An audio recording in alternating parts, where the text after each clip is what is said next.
I think we're live. All right, we are live. What's going on, everybody? We should be live on Twitter. I added the account today, and it's still giving me issues here on StreamYard. Actually, no, we're good. We're good to go. Borland, welcome in. Go Twins. Twins red hot. Need to buy some more shares of the Twins for Sorare, that's for sure. Looking good going into the postseason. The Twins, where are they at right now? 2 games out of the Central, and I'm assuming in there at the wild card, they are right behind the Orioles, tied with the Royals. So welcome in, everybody. First of all, Nate, what's going on, man? How you doing? What's up, Eric? How we doing, man? We're doing good. We're doing good. We are knocking on the door of September/October baseball, which is always super exciting. You guys, today we should be live here on Twitter. I want to double check this again. For some reason, I don't know how it is, if we're live or not, but I can check. Either way, we'll get it figured out. We have some giveaways going on. Shout out to Link, who provided a couple of Sorare cards to do giveaways. We got a 24 Ramon Urias, who's been hitting lately. And then we got a classic George Springer, who's a good game play for next game week. So shout out Link. We'll be giving those away. All you got to do is retweet the link to the show here today. And once we find the right one, we will throw it in the chat. Shit show, what's good? Miguel, what's going on? Great trivia night last night. Your boy came in 4th place. Thank you guys for the Ladolo. Had a good time doing that. Yeah, man. So on the agenda today, we will go through a live look into the August chase. We'll look at the current game week. We got a couple people that we know sitting up on podium, so I want to check in on them.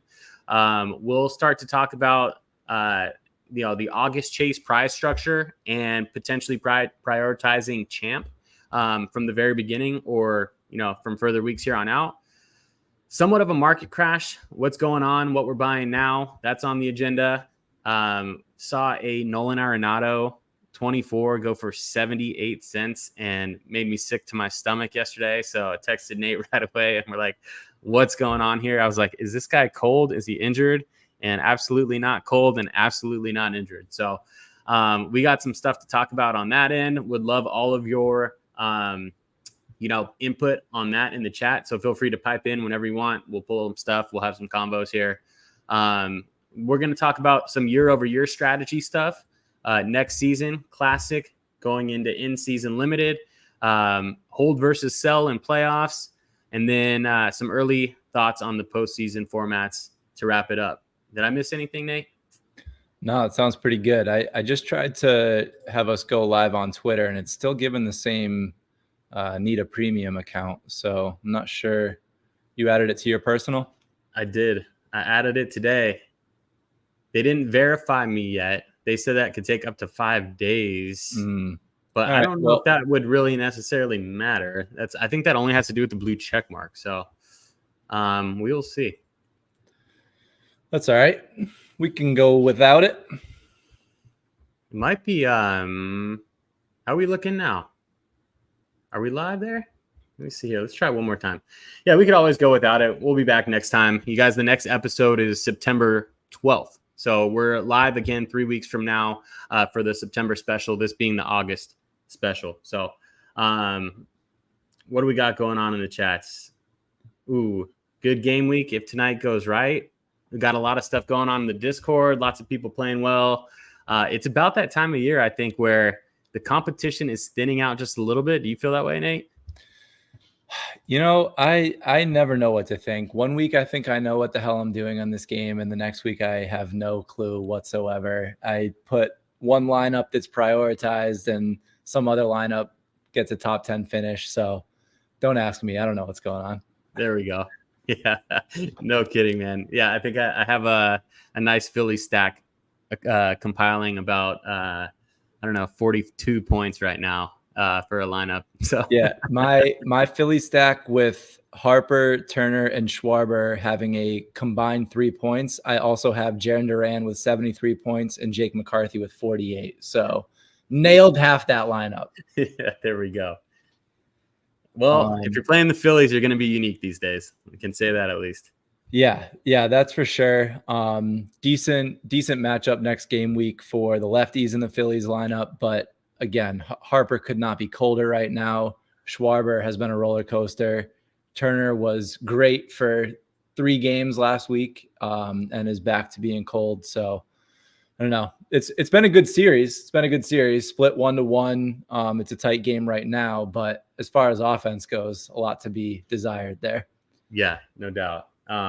Pitching has been my Achilles heel lately, so to speak. So usually able to get the bats right or the pitching right, not in the same lineup as of lately. So rarely both. Yeah.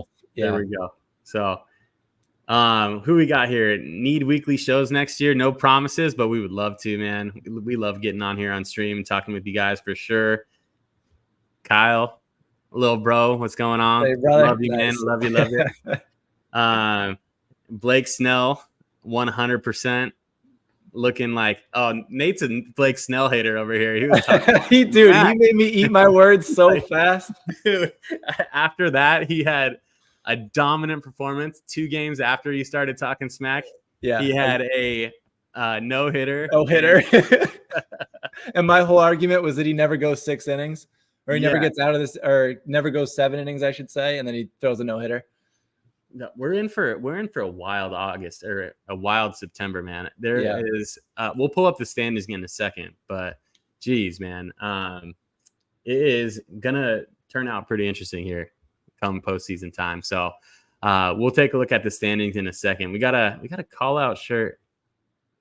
Mookie, I made this. I custom made this. It's a 101. It's unique. They only make 1 a year. I'll make 1 more next year. Maybe I'll give it away. There we go. Padres and Mets going to decide first week of the Chase 100%. What do you want to take a dive into first? Should we look at the Chase standings right now and see if we see any familiar faces here? Yeah, let's do it. You want me to pull it up or you got it? I'll drive if you want. Here we go. Yeah, go for it. Where are you sitting right now? Not great. I was as high as 11th place yesterday, but I have slid all the way to 120th. Just didn't have the firepower today to get through. I actually prioritized champ this week. I don't know. I had lineups that I liked in both, but I just went champ because of the smaller prize pool. But it wasn't like the Chase lineup was that much worse. And in the end, it's done better than my champ lineup, which goes back to my point of don't ask me what's going on. I don't know. But yeah, 120th place in Chase right now with Varsho and Diaz going. If Diaz grabs a save, if Varsho hits a dinger, I could jump pretty quickly. If that happens, maybe I'll flip over to Chase in game week 2 for the Chase. But yeah, I don't know. The way it shook out last Chase, I was very close in terms of what I would have made if I had prioritized Chase for all 3, or sorry, if I had prioritized champ, tongue twister, for all 4 of the game weeks. I went the other way this time with the smaller prize pool, but I like both. They're both fun. I have enough cards to be competitive in both. So I did actually, and we can touch on this when we get into our market discussion, but I did decide to sell my judge this week when I saw everything that was happening with the market. And actually, shout out to Link. I think Link bought it. But he immediately smacked me in the face and had a 100-point week this game week. So I know Link is doing well with that card this game week. Yeah, dude, that's pretty typical, right? You decide to sell a guy. He goes to the moon. You decide to buy a guy. He goes to the IL.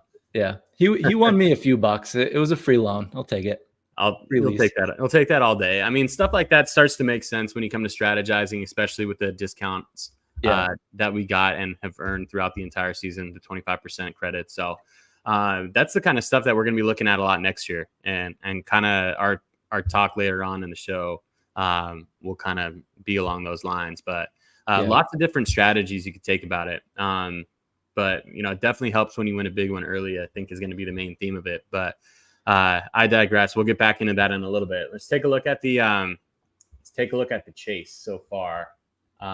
Here is my lineup. I'm in 212th, 185 points with Ozuna playing right now. Profar, Machado, and Cronenworth tonight. Diaz with the potential save. So there's some room to run there. 212 out of, could be my throwaway lineup, but with a big night tonight, maybe this is one that I end up keeping for the chase. I also prioritize Champ this week over Chase. We'll look at the and also drop down in the comments what you guys did, because I want to know who prioritized Champ over Chase. We talked about that in the Discord a little bit, but the prizes for the chase just weren't juiced enough for me to go after that, as opposed to trying to hit that podium, the 500, 250, and whatever the prizes are for the top tier prizes. Ooh, I didn't mean to steal that from you there. Oh, you're good. There we go. But anyways, yeah. So I went Chase. I went Champ over Chase this week for sure. Looks like Shit Show went Chase over Champ. But yeah, type it up in the chat. I'm curious what everybody did. Yeah, I was going for, especially with a softer competition, thinking that most people would lean Champ. I want to get my hands on the big dollars. And the reason why is because really, if you kind of look at this right here, top 50, right? Top 50 gets $40 in the chase. No small prize. That's great. Definitely attainable. If you're consistent, top 100 get $15. But if we roll over into the Champ competition, obviously, the prizes are a lot more hefty than that. So if we go into prizes, leaderboard,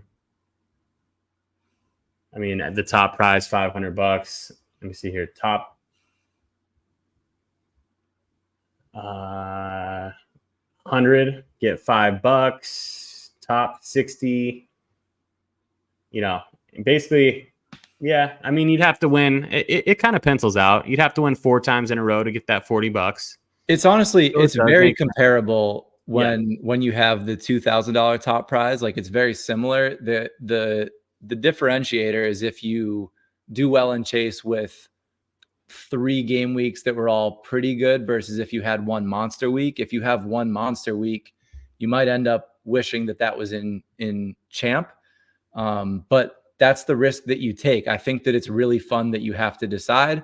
I think it's fun that after that first game week in a chase, you have a lot of people that decide one way or the other. Regardless of if you prioritized it, your lineup could have gone off and you could flip back to prioritizing it. People that prioritized it may not do so well and come back to Champ. So I think that it's likely that Champ is softest in the first game week and is back to pretty normal by the 4th. Just because of the fact that there's just not that many people truly competing in chase by the 4th game week. But it's an interesting one. I love that you have to decide. I love that you have the 2 contests. There's good prizes in both. And at no point has it been obvious what you should do. And I think that's important. There's no wrong answer. There's different ways to win cash in each one. If you know that you just never really end up near a podium, but you're really good at top 50s, then Chase is a better play. But if you consistently find yourself in top 20s, top 10s, then you want to roll the dice on Champ for 4 straight weeks. I don't blame you. So I've gone both directions. I really don't think that there's a right or wrong answer. It's all preference at the end of the day. Yeah, it's nice and it's easy. I love the fact that it shakes out. You can switch strategies halfway through. For you, even being your second priority is Chase, you're looking a little bit better there, as am I. So maybe we rethink and there's a little bit of shuffling going on. Chase becomes a little bit softer. Champ becomes a little bit harder. It could be back and forth through each of those 4 weeks. So that's super cool dynamic to it. You guys, before I forget, I'm going to throw this in the chat right here. This is the episode announcement. Just go retweet that on X. And then you're entered into the giveaway for Link. Speaking of, Link, who donated those moments. Here he is on the podium, and let's see if that Aaron Judge is in there. And there it is. There's your There's my Judge. I don't know. Link has a pretty beefy collection. There might be more than one. Oh, yeah. He probably's got more than one. But, yeah, this is absolutely nasty. Soto, Ellie, Bobby, Shohei, Wheeler, and Diaz. I mean, it doesn't get much more prime than that. Yeah. So that's the put all the studs in one lineup and see if it works. And it certainly worked this week. That's, aiming towards that in the 2025 season for sure, especially on the classic side. That's usually my go-to on pro. For when I'm not prioritizing that as like the absolute number one lineup. So yeah, I'll throw my number one pro card in there in my 2024 lineup. And then after that, we're rolling with the top dog. So yeah, it's been a weird year for me because having won Witt and Gunnar through the classic contest early in the year, it gave me two cards that were better than almost anything that I had in my classic collection. So I instantly was more competitive in champ out of the gate. And that caused me to be willing to spend some money to build around those guys and round out a legitimate lineup that could win me some money, which has worked out. I took second place in champ, about a month into the season. But like you and I have talked about, if I don't hit Witt and Gunnar, I don't know if I make that same decision. I don't know what that looks like. I mean, I won some other cards. I won Ozuna. I won a Harper. So like there were other really solid cards with it, but hitting two cards of that caliber really made it easy for me to decide to lean into that. We've talked about how we each have kind of built team collections around some of the studs that we've ended up with. So I went hard on the Orioles early because I didn't have any Orioles in my 200 classic cards that I had up to that point. So it was an easy one for me to lean into. Same thing with the Royals. I really didn't have any Royals. So having hit the most expensive one in Witt made it easy for me to decide to go get guys that I liked, like Pasquantino, Michael Garcia, Salvi. And so those are 24 cards that I'm not even considering selling. I don't care what the market does. I bought those collections because I wanted the bonus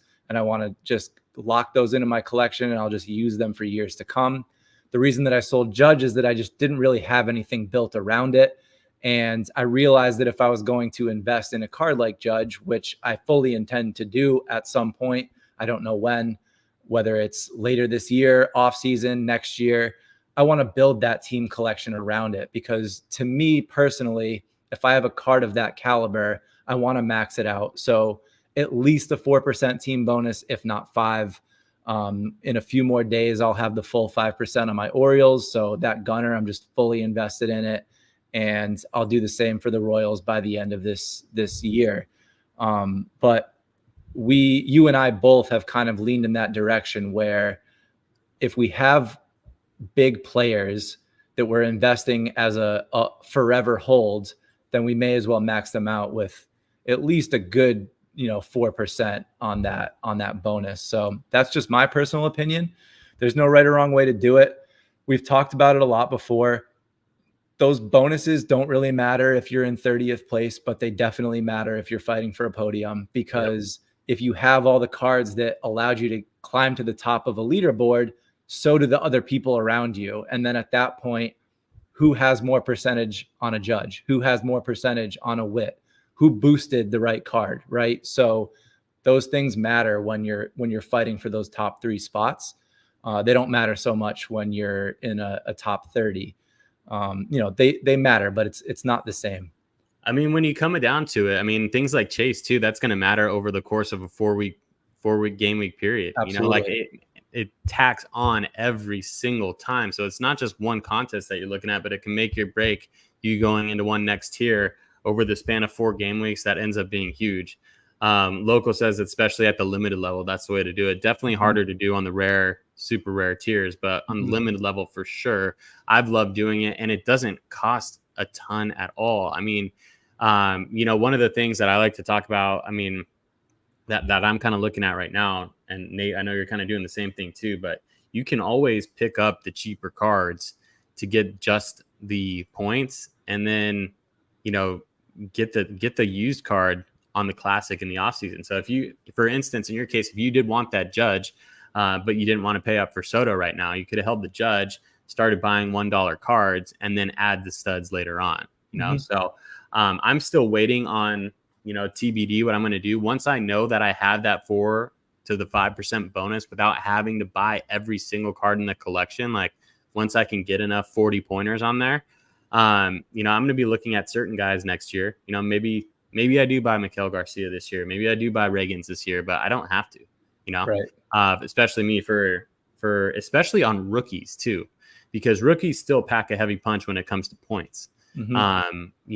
60 points is great for a rookie card when you own it brand new, but is it worth paying double for the extra 20 points where you can buy it for not even double, but like a fourth of the price in the off season? So for me, my Rangers collection, I'm going to be doing that for Langford and Carter, just waiting until the offseason just to pick up something cheap, and I'll still have the points there, and I won't need to buy the whole entire team, because it's cool to have the whole entire team, and at the same time, it's just like whatever. I'm not worried about having the whole team, but I think the point that you just made is an important one. You can get to those bonuses buying the cheaper cards and wait on the bigger guys if you want to. To me, if I'm building out the collection, the most important part is that I get all the top guys, because if I'm going to get 4 or 5% bonus, then I may as well get it on as many relevant cards as possible, right? So it's not just about Bobby Witt. It's about Pasquantino is a great play in any given week. Salvi is a great play. Raggins is a great play. So like, if I'm going to build it out, I may as well have it impact as many cards that I know I'm going to play as possible. Sure, I'm not going to be playing Kyle Isbell, very frequently, but he's helping create that bonus for everybody else. For sure. Yeah. Once you have it, it's there too. It's going to hit in the classic contest next year too. So yep. Yeah, I love it. What else? What's next? It's, another point that I wanted to make too, Nate, is like, it could be a good time to be just going in on these, champ competitions, man. Who knows? Like, you could, at the rate cards are going for on auction right now, you could spend $100 and get a killer lineup, or at least the pieces that you need in order to compete for any given game week. And that $100 that you spend can pay off really quickly. Not guaranteed, obviously, but there will be instances out there where people start buying now, and that 78-cent Nolan Arenado card that they picked up is going to be an incredible card for them. I think I bought Gavin Stone for like $5. He put up 47 points the other day. It's just stuff like that where it's like, there's going to be higher demand for that potentially in the postseason too, if he keeps on pitching that way. So there's opportunity out there right now. Yeah. The other side of that coin is that there's 150 of everybody at this point, 160. Yep. So it's a much tougher contest than it was 2 months ago, because it's not as easy to be unique. But at the same time, like we've talked about, if you're not playing guys like Judge and Ohtani and your lineup hits, it is going to be more unique. So, yep. I certainly have seen that in plenty of lineups where, because it's lesser players compared to those top 10 studs, it's easier to be differentiated. So, for sure. Jarren Duran has been a perfect example of that for me all season. Yeah, people are on him now, but I've been playing him since the first game week, and people didn't believe in that right away. It looks like a flash in the pan, and certainly I didn't know he was going to have the year that he had, but I was confident in him early, so I didn't look at it as a fluke. I didn't shy away from it, and when he hit, it was a differentiator, because you've got people playing those higher names, and he's on that level now, but he wasn't for a long time in most people's minds. Oh, that's going to be so much fun to know that going into next year, where we're going to be able to take advantage of 24 cards on players that are going to be breakout type players, like Duran in this case, who are going for a little bit cheaper at the beginning of the season. The big names will be flying like usual, because there's going to be huge demand for them up front, but it'll be nice to do some legit scouting this year. So But yeah, it's crazy too. I mean, a lot of times too. Yeah, you're right. There are 161 of those cards or whatever number you threw out there. Um, there's a lot of multiples too. There's a lot of guys holding multiple cards, so they're playing them in multiple lineups. It's not necessarily in the same lineup. That's what makes a single entry so interesting. There is utility in owning many of the same card, especially if it's a guy like Judge or Bobby Witt. I mean, if I had 5 Bobby Witts, there would be no question who my middle infielder is every single week. Right. It'd just be set it and forget. I'd maybe be a little bit less fun, but I'd be winning more. So I'd be having fun. Yeah, if you've got the role for it, it certainly makes the decision making a little bit easier. At the same time, like we've talked about, there are big collection problems where all of a sudden you are no longer putting in those lower names that if they hit, they differentiate your lineup. So it's to me, the fun of a game like this is the same as the fun of any video game I've ever played. It's understanding the different meta, understanding the different routes that you can take, and understanding what those different lineups do if they do or don't hit. Everybody's playing if they have a Judge, they're playing it in their top lineup. And if he doesn't hit that week and you pick Duran and he scores 70 points, now you have a massive advantage. And like for me this week, my chase lineup honestly kind of sucked, but I had Jarren Duran in there and he carried the load. So he scored a third of my points and he's only a seventh of my lineup. Yep. So, yeah. No, it's going to be fun. You think 25 is the year we're going to get usage rates? Man, I would love it. I really think that it would add a lot to the gameplay. I think that it would force people to differentiate a little bit more because you would have physical data on, why a certain card helped you win in a given lineup. So utilization rates would be so much fun. Do they do that in soccer? They had it in NBA. I didn't know about last season, but the first season of NBA, it was on Sorare data. So you were able to see once the game week locked how many people were using. And it may still be, if anybody in the chat knows, it may still be a premium feature on Sorare data, which, could be worth the price of admission. But they make that a premium feature for MLB. I'm a buyer immediately. There we go. Sorare data. You heard it from Nate. But yeah, so it's stuff like that. I mean, if you can see who's impacting your lineup more, that's always a good time. I mean, you know who to be watching. I mean, it's sometimes I'm just like, okay, well, what game do I turn on? There it is right there. If I know that, I'm the only guy that rolled with Steven Kwan this week, like it's going to be the Guardians game, or like I'm one of the 5 people who had who was dumb enough to play a Philly stack this week. That's where I'm riding. I think what some of the lineups that I've seen, and I've been trying to kind of observe the podiums a little bit more and like what makes it happen. Obviously, plenty of game weeks where it looks like Link's lineup that we just pulled up, where it's just like top studs. It worked. There's a high floor and a high ceiling on every guy, and it can just work, especially if you get your pitching right. Pitching is frequently a differentiator. Yep. But I think that what I've seen work for a lot of people is you play 4 of those studs and then you use kind of a wild card in that flex spot where it's a little bit off the beaten path. And I don't mean too far. You don't want to waste those 4 guys and play Shea Langoliers on the wrong week, but you can drop down to a guy like Devers, or who is still a stud, but isn't that surefire top 5, 6 every week. A guy like Schwarber, a guy like Devers, a guy like Ketel Marte was red hot for a month there. Unfortunately, he has that ankle injury right now that has him on the IL, but just a slight drop down that kind of differentiates, and it can be that one card that makes a difference. But I don't know. I don't know what the secret sauce is. That's really how I basically have played my common all-star, my common contest all season. Try to do something weird. Obviously set the floor as high. I don't think there's been many lineups in there at all without Bobby Witt, Shohei, Mookie back when he was healthy. But this week I got Spencer Steer in there. I always try to change it up with the pitching. If there's a good pitching matchup that it goes under the radar, it's nice to throw that in there. If everybody's going to go with the same guy, that's the perfect time and the perfect contest to do it, because there's just so many people. So having depth there is great.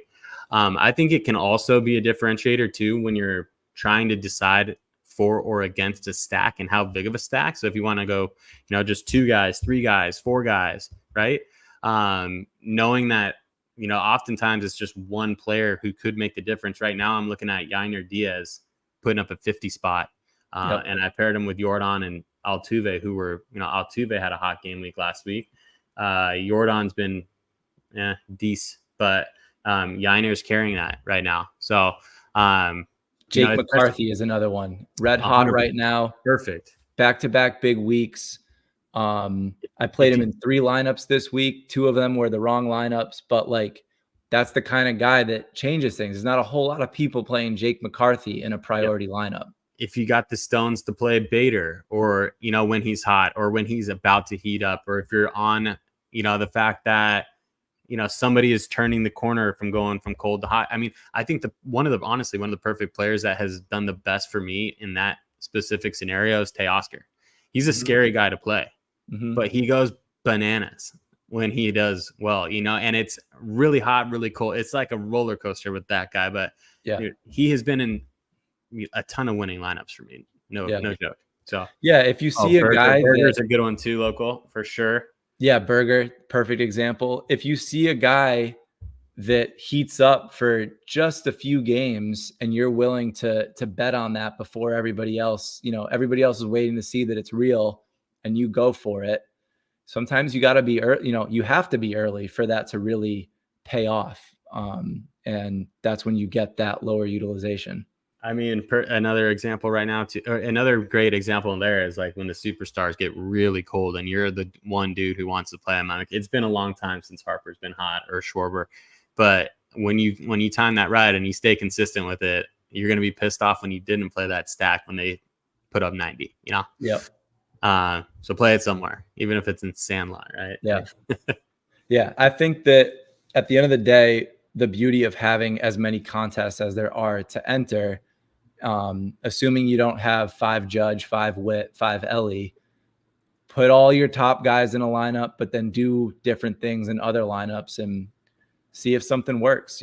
Try different things, because if you're just playing chalk everywhere, then you just don't have that opportunity to have that weird lineup work for you.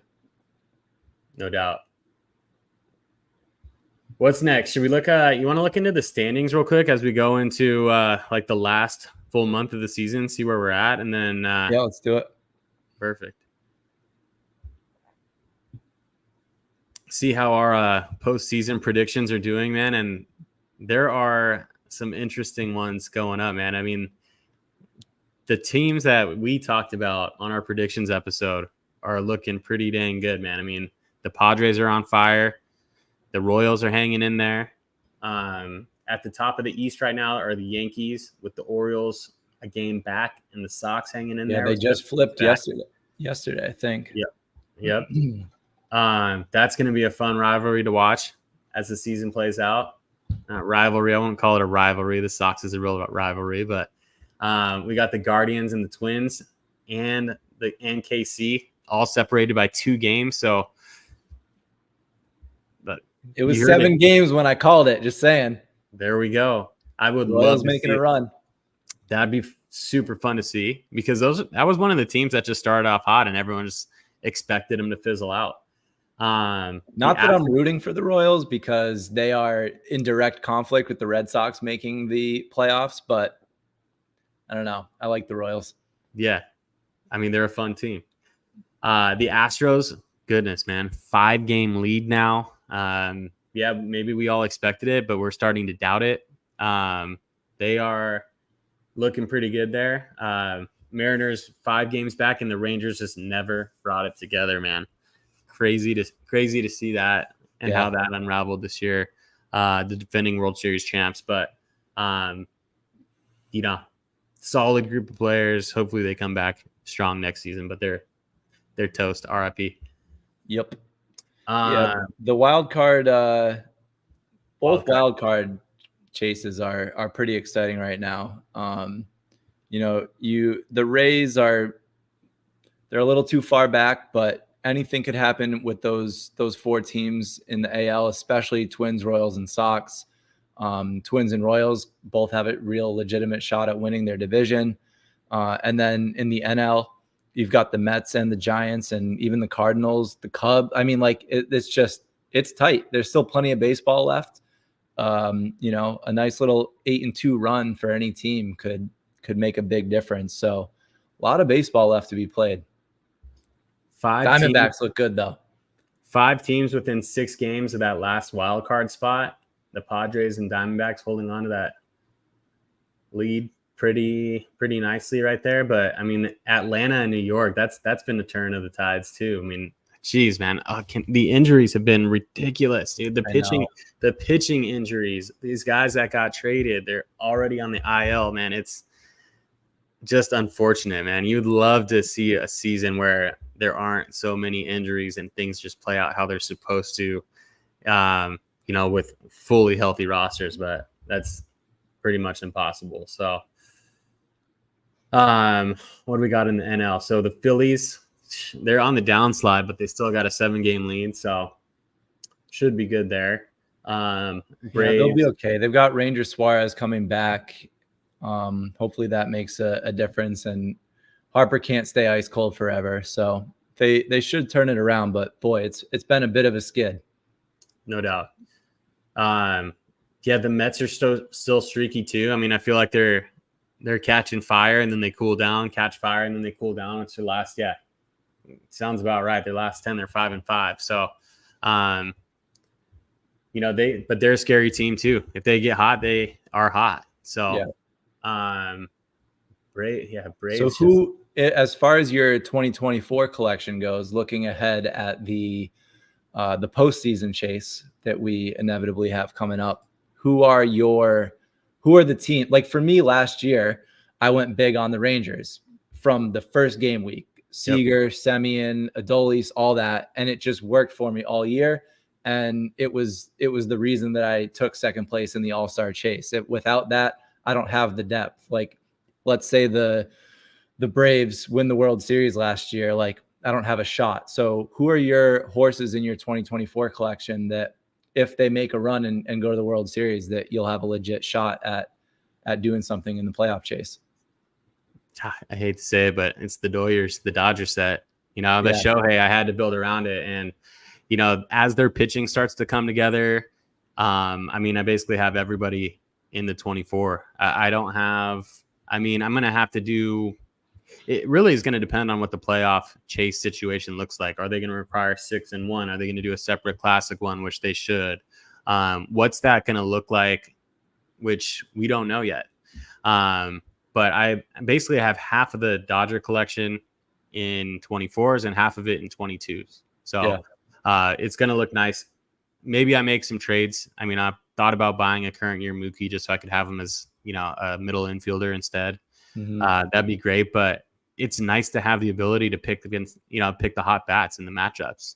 So as the postseason starts coming along, there inevitably will be those guys where I've talked about so many times playing Gavin Lux. And it's like, dude, the dude can hit when he's hitting, So if there's a good matchup there and he's streaky, like that definitely could be a differentiator. Freaking Glasnow's on the IL now too. Flaherty's my guy on the mound. But for me, it's the Dodgers. I don't have a crazy 2024 collection, but the Dodgers is definitely a set that I have. That's a pretty good horse to have. Yeah. And the Royals too. So yep. Dodgers, Royals. I know you're obviously, you talked about this earlier, but Baltimore. Yeah, it's Baltimore, KC, and Arizona for me. I've got pretty well-rounded collections on all 3 of those. I decided to buy a Corbin Carroll early this year, which did not work for a very long time, although he's been great over the last few weeks. Jake McCarthy I bought for $1 months ago. Yep. Suarez has had some flashes. Jock Peterson's been great, surprisingly. But yeah, those are the 3. I do have some Phillies. I've got Wheeler, Harper, Schwarber. So we'll see how they do if they heat back up. But yeah, if Baltimore, KC, or Arizona make a deep run, that would be big for me because I'm definitely not selling any of those cards. Those are staying in the collection. So I'll be competing with those in the chase for sure. Yeah, I mean, it's going to be interesting to see how it all shakes out for sure, because I think we both have some nice balance going too. I mean, like my third team would be the Padres.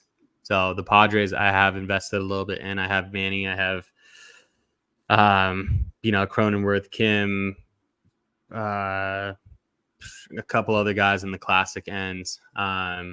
So that could be good. Phillies, I got all classic, so it's up in the air there. But Mets would be my other one. If the Mets sneak in there, that whole set's almost pretty complete. So the Braves, I got Ozuna. So we'll see. I mean, it depends. It's going to be interesting. I'm going to be, kind of like walking the line of selling versus holding some of these too, where I don't have those sets built out. So, do I sell Ozuna at the end of the year? When it comes down to it, like, can I sell Tucker or do I keep Tucker? If he does come back and, and he's hitting for the postseason, who knows? But crazy. Yeah. Yeah. It's the same thing for me. I've got guys like J-Ram, Tucker, who else? Ozuna, Harper, Schwarber. I've got those guys. They're going to be in the playoffs, but I don't have the full set. So I'm not as married to those cards.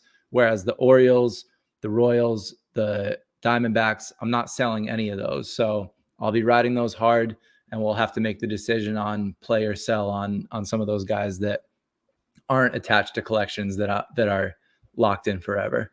100%. I like this comment right here from BR. That's a good point, man. We got a wild card week where the top dogs won't be in there. So that's going to be crucial in getting a good head start. So don't fall behind the 8 ball on that one. I mean, the first week is almost as important as the last week on the chase. So yeah, I mean, that's where you're going to make, there's more unique lineups there than there will be towards the end. So definitely. Yeah, it's a great point. It's a unique contest. I really, really hope that they do a classic as well. I don't see why they wouldn't.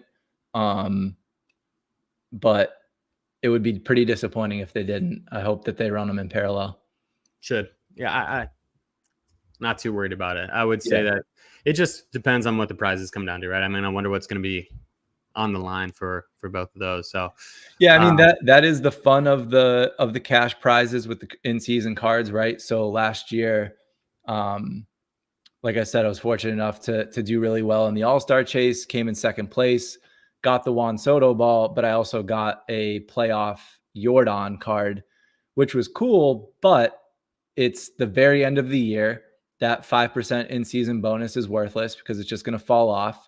And now you've got a card that has no XP on it and is immediately going to be a classic card as soon as you're able to use it. So I'm okay with the fact that that's what the classic contests are. And then if you've ponied up the cash for your in-season contest, you have a chance to win good cash prizes. So hopefully they've got a nice prize pool when it comes to the chase. It'll be fun to see. Did we announce? I think there was an announcement yesterday, and I may have missed it, honestly. But do we have September special contests out yet? Yeah. So the voting for the special weekly starts tomorrow. Okay, perfect. On Friday. But we also know that the one that they're implementing after the chase is going to be the non-playoff teams. So cards from any team that is below 500 when the game week becomes available to set a lineup. Those are the only cards you'll be able to play. Dude, I love that. That's awesome, actually.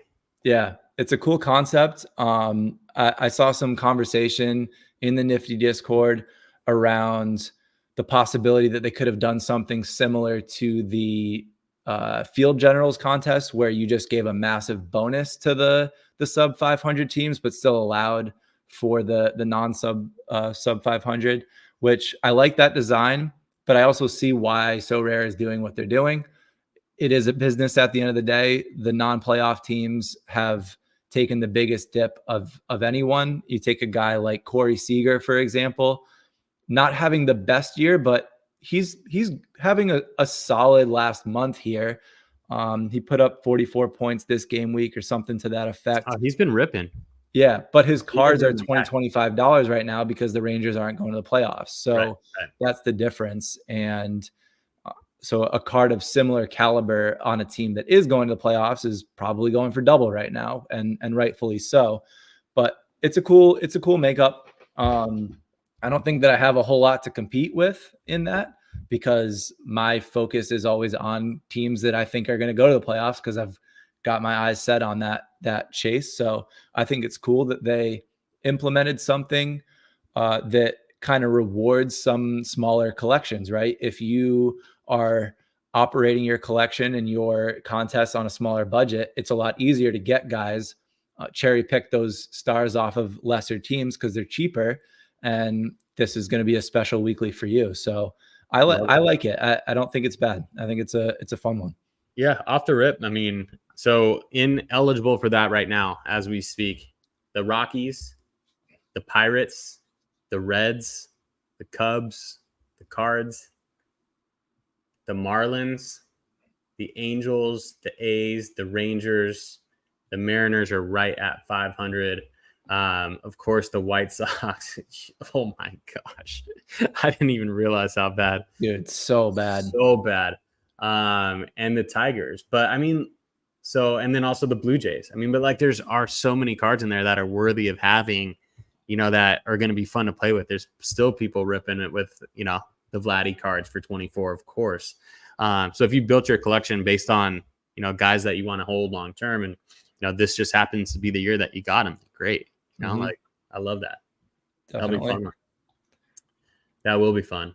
Let me see here. What else we got? I want to check in, of course, on Paul. Paul was on a podium last time I saw him. So I saw that. I want to check in. He was on the podium for Rare All-Star. Let's see how we're looking on that. Shout out to Hud's Dog. Let's see what we got here. See if he's hanging on to the top. Leaderboard. Yeah, there we go. Oh, nice 17-point lead too. Shakabra at the top.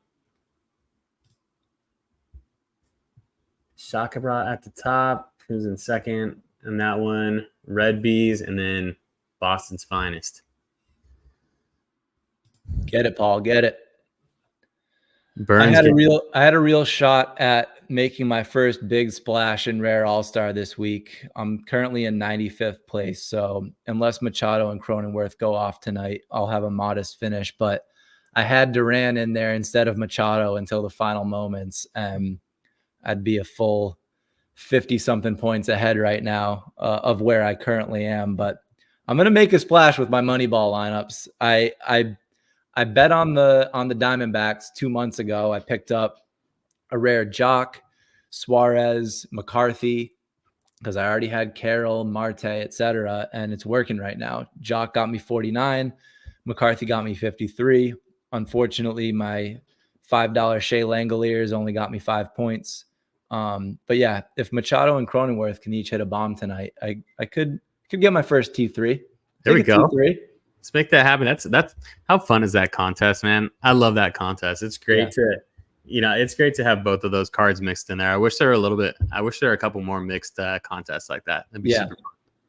Yeah. I like it. I think that it's a really good way to continue allowing managers to, like, if that wasn't a thing, I wouldn't be playing Rare at all right now. But it gave me enough interest to be like, okay, my limited collection has grown to the point where I've got almost 400 cards, which means that I have studs that I'm leaving out of lineups because I just don't have the roster spots for it. I want to do some weird things where, I have 3 limited Jared Durans. I have the ability to put one of those into a Rare All-Star lineup. So being able to use 3 of those cards in that contest, and really at the end of the day, if a guy goes off, yeah, you don't get the 10% rare bonus, but it's still a very effective card to use. So I'm not going to be competing for a podium, but boxes, T4s, T3s, if I make a splash and grab a T2, whether I keep it and keep kind of snowballing that rare lineup, or I sell it and use it as cash for my limited collection, it really allowed me to take interest in slowly growing a rare collection and bridging that gap into that next level, which at some point I'd like to lean into heavier. I've always said, like when you're playing the Moneyball game in rare, that's where like the fun comes in when you get to scout guys, right? Yeah. Like whether it's a pitcher or a batter. I mean, it all comes down to how you want to manage your bankroll, right? And I remember seeing McCarthy for like $5 like earlier this season and just being like, oh, he's a good player to have. But I also didn't need him at the time, so I didn't buy it. Would I have played him with the rares that I have? Probably not often. Like, I mean, yeah, he's getting streaky, and I probably would have thrown him in there pretty regularly on like an NL competition or something like that. But with Suarez when he was hot. But yeah, it's a fun to kind of throw that wrinkle in with the strategy. It makes making your lineups a little bit more stressful though. Yeah, I mean, to your point, that is the fun of this. I don't always put this lineup higher. Like, it's never going to be my priority, but it was like my fourth priority this week because Diamondbacks were facing who did they play? Did they play Miami? They were facing 3 righties. So Jock and McCarthy, who are both hot, facing 3 righties as lefty hitters. They were good plays. I also grabbed a Ryan Walker for like $5 earlier. He's the closer now. McCarthy I got for $5 a couple months ago. So all of a sudden, these cards that I grabbed on a Moneyball budget were really relevant this week. So I decided to take Machado and Cronenworth with 4-game weeks, and pitching was tough. I didn't love my options this week. I went with Gausman, didn't really hit, but had Langoliers had a bigger week and a 4-game week, this could be a really competitive lineup. So yep. I've got those guys that are lower utilized. So if they hit, they hit, and it helps me climb, and it is fun. It's fun to be back to kind of where I started with limited, just in this contest. I mean, you could very well hit a podium on any given week in this contest, or hit a T1 or a star, but like even dinking off T2, T3s like that you can get $20 for in the marketplace. That's huge that's huge to build like your bankroll on anything. It's just an additional added on there. I mean, like I think I got Andres Jimenez early on in the season, sold it for $50. There's multiple cards that have gone like that. I hit a box last week. My first rare box that I got a card out of was a Mason Miller. So that was sick. Still trying to sell that one. I still got a Gleyber Torres from earlier in the year who hopefully he heats up right at the perfect time and I can fire him off during the postseason. But yeah, man, it's fun.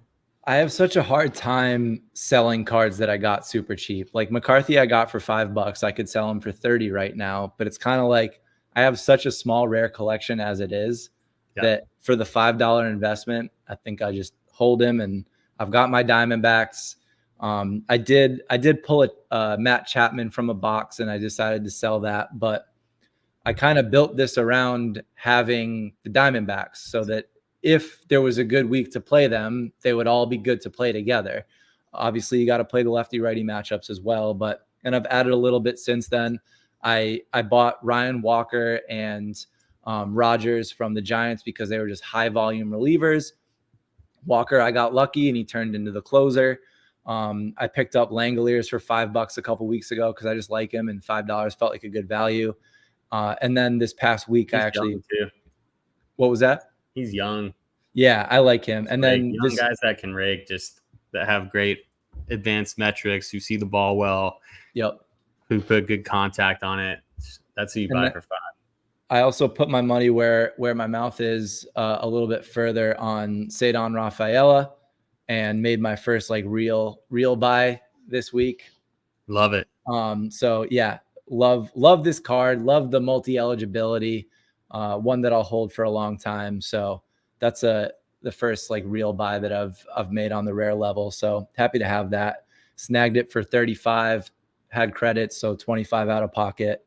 But yeah, I'm chipping away. I'm up to 17 rare cards. A few of them are complete trash, but I've got enough that I can farm some coins in Rare Pro and play at least a somewhat legitimate lineup in All-Star. But I think that is I think that's the fun of moving into that next level, is that it's a little bit scrappier with these lineups. It's not as simple as my top lineup at the limited level.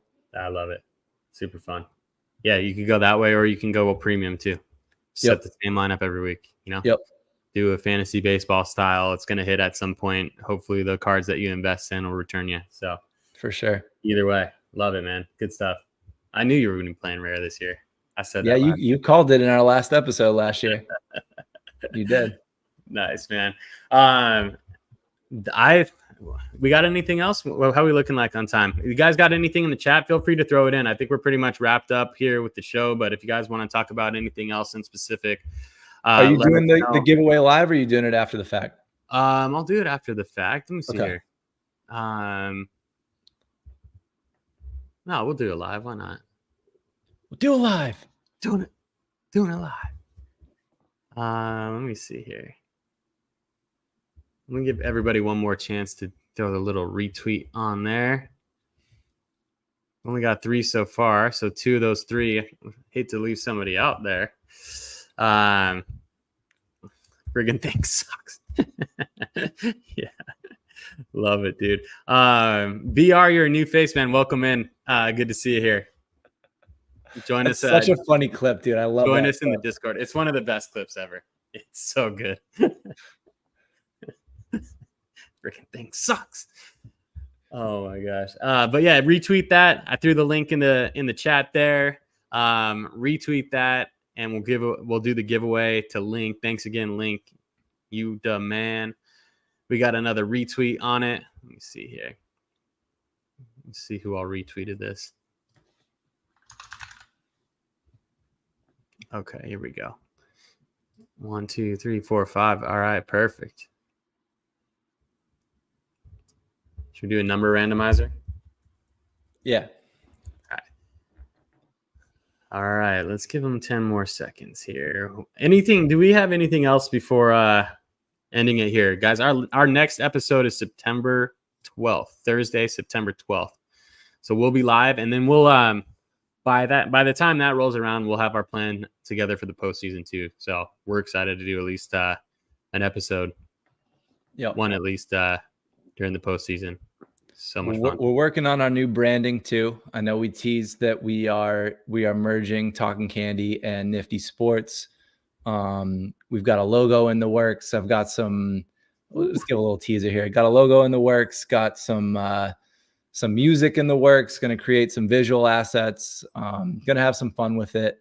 Nothing crazy, but we're going to do it right. And we're just taking our time on it. Didn't want to rush it, but pulling that together, and we'll definitely have it announced by the end of the year. Don't exactly know which episode we'll announce it on. There have been some hints here and there. Some people have picked up on some things. But yeah, we're working on that as well. Can't wait, man. Yeah, Very it's gonna be fun. about it. It's gonna be fun to launch. We're hyped. Liquid, thanks for stopping in, man. Appreciate you being here. Let's get to this giveaway here, and then we can wrap up the show.